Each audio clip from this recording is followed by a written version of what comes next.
Have you ever encountered someone who appears friendly in their words, yet on an instinctive level you sense that something doesn't quite add up? Have you ever felt a subtle discomfort, an intuition that suggests something dark lies behind? At that smile, Carl Jung, one of the greatest scholars of the human mind, introduced a fundamental concept: the shadow. The shadow represents the hidden part of ourselves that we deny, but which often manifests in how we treat others. When someone feels hate, envy, or resentment, they may try to conceal it, but never completely. The signs are subtle yet unmistakable. Today, we will reveal 8 unmistakable signs that someone close to you harbors hostile feelings, even if they go to great lengths to hide them. Be cautious, because sign number 8 is the most insidious of all and could completely change how you view certain people. Before we begin, make sure to subscribe to our channel so you don't miss future videos on personal and spiritual growth. Now let's dive in. Sign number 1, contempt disguised as irony. Hidden hostility doesn't always reveal itself openly. Some people express it through sarcastic jokes, biting remarks, or ironic comments. They mock things they know are sensitive to you, but when you call them out, they respond with phrases like, "I was just joking," or "You can't take a joke." This behavior is particularly subtle because it leaves you feeling uncomfortable while the other person maintains the facade of harmless humor. In reality, repeated irony about certain topics is a clear sign of hidden contempt. If their jokes consistently leave you feeling humiliated or belittled, especially if they target the same topics repeatedly, it may not just be humor, it could be repressed hostility. Jung argued that our personal shadow is projected onto others, often involuntarily. When someone repeatedly uses irony to attack aspects of your personality, they are revealing parts of themselves they cannot accept. Sign number 2, subtle sabotage.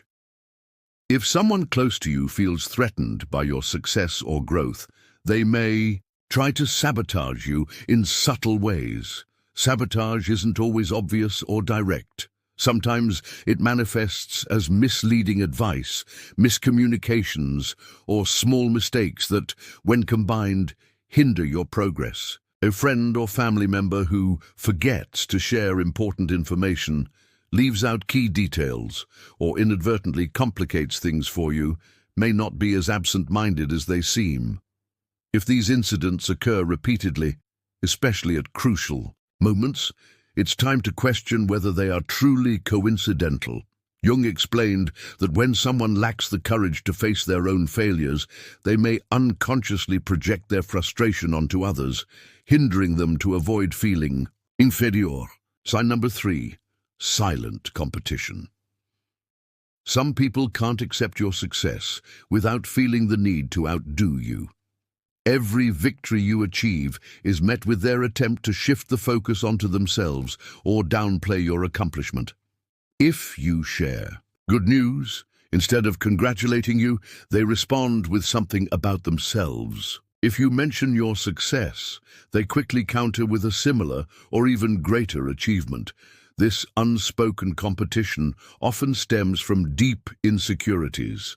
Those who engage in it cannot tolerate seeing you shine because it challenges their self-esteem. If every conversation with this person feels like a competition, it's likely that unexpressed resentment lies beneath the surface. Jung argued that shadow projection leads people to see in others the qualities they are unable to develop in themselves. As a result, those who feel inferior may try to belittle or compete with you to avoid confronting their own inadequacies. Sign number 4, superficial support.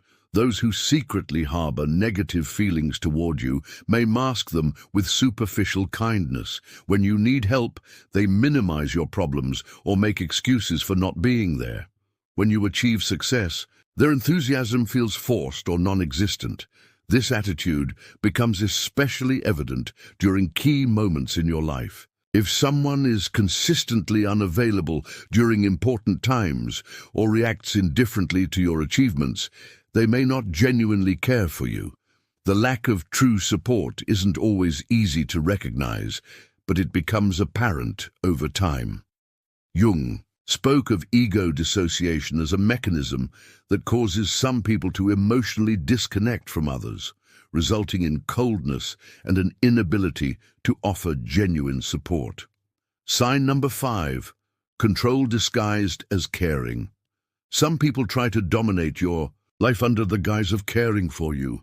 They tell you what to do, criticize your choices, and cast doubt on your ability to make decisions. Their intent isn't to support you, but to make you feel dependent on them.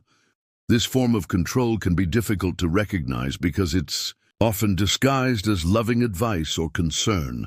A key indicator is how they make you feel. If their advice leaves you feeling more insecure rather than confident, you may be dealing with manipulation. Jung argued that the need to control others stems from a deep fear of internal chaos. People who cannot manage their own uncertainty try to govern the lives of others to avoid confronting their emotional instability. Sign number 6, criticism and gossip. People who harbor negative feelings toward you rarely express them directly. Instead, they spread criticism and distorted information about you to others. This behavior is particularly insidious because it affects you indirectly, often without your awareness, until you notice the consequences. If you sense changes in the attitudes of those around you, friends or colleagues avoiding you or acting colder, it's possible that someone is spreading negative information about you. False or exaggerated rumors are a powerful tool for those who hold grudges, as they undermine your reputation and gradually isolate you. Jung explained that the need to discredit others is often an unconscious attempt to project one's own insecurities and frailties onto them. In other words, those who speak badly of you are likely revealing more about themselves than about you. Sign number 7, resentment toward your success. People who truly care about you celebrate your successes. They support you in difficult times and rejoice in your victories because they see your achievements as something positive. On the other hand, those who hold grudges struggle to hide their annoyance. You can recognize them by their cold reactions, sudden changes of subject, or attempts to downplay your accomplishments. If you share an achievement and they respond with a detached, "Oh, that's great," or immediately shift the focus onto themselves, they may be experiencing envy or poorly managed competition. Jung explained that the inability to rejoice for others reveals an unresolved internal conflict. The success of others becomes a reminder of their own shortcomings, leading them to minimize your achievements with phrases like, "It's not that important," or "I did something similar." Sign number 8, nonverbal language and hidden details. Hidden hatred often manifests in the most subtle ways, not through words, but through involuntary attitudes and signals. A fleeting glance, a forced smile, a sudden change of expression, or a tense silence can speak volumes. Many people try to mask their feelings, but the body always betrays their deepest emotions. If someone pretends to appreciate you, but feels hostility, you'll notice it in subtle gestures. Their hands stiffen when you talk about success, their tone of voice changes slightly when they compliment you, or they avoid eye contact at certain moments. Jung argued that the body and the unconscious never lie. Even when someone tries to hide their feelings, their nonverbal language reveals the truth. If you sense tension, discomfort, or coldness in someone, trust your instincts. You may have picked up on signals that your conscious mind struggles to rationalize. Recognizing these signs requires attention and sensitivity. Words can be deceptive, but body language and small details always reveal the truth. Thank you for joining us on this journey. See you in the next video.